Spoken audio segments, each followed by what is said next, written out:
When MI5 is open and straightforward, there has to be something hidden in plain sight.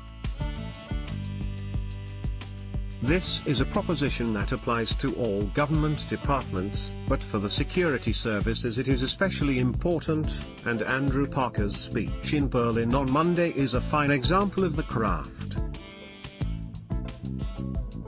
On the surface, the message was perfectly clear. Britain faces a sustained and dangerous attack, in part from Islamist terrorists whose plots are being disrupted at a rate of one a month, in part from the Russian government, which not only poisoned the Skripals in Salisbury, he says, but followed this up with a campaign of barefaced lying and disinformation on social media to obscure its own responsibility. None of this is untrue or unimportant, but it is rather less important than the message conveyed in the less sensational parts of the speech, and even in the choice of place and time to deliver it. This was the first public speech delivered by a head of MI5 outside Britain, and it was given to the German security service, one of our most important partners in both the headline struggles. Mr. Parker praised the quality and depth of the current European cooperation on counter-terrorism and security, and the way that it has grown over the last 5 years. There are now 28 countries sharing information in real time, and this kind of cooperation is only going to become more important as time goes on.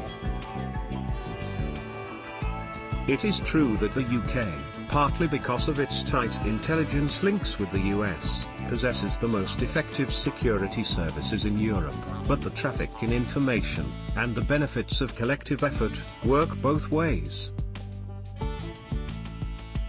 It was a great mistake for Theresa May to threaten to use British intelligence cooperation as a bargaining chip in the Brexit negotiations, as she appeared to do in a speech in 2017. After she had spoken, a delegation of British spy chiefs went to see her to explain how vital these bonds were for Britain's own security. That is also the really important message hidden in the plain text of Mr. Parker's speech in Berlin.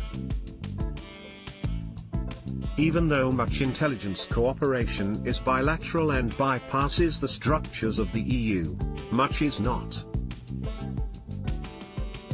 The chaos of Brexit threatens British security very directly, and of course it threatens the security of other European countries too if the security services lose their present ability to work together without borders or friction.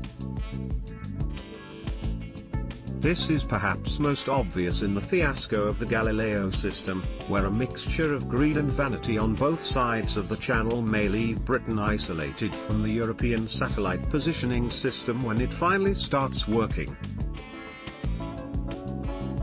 But even the collaboration that Mr. Parker went out of his way to praise is subject to the same kinds of regulatory problems as Galileo. Although his ostensible audience was fellow security professionals, the real audience was politicians, both here and in Europe, who need to understand the importance of giving the security services rules that allow them to work together.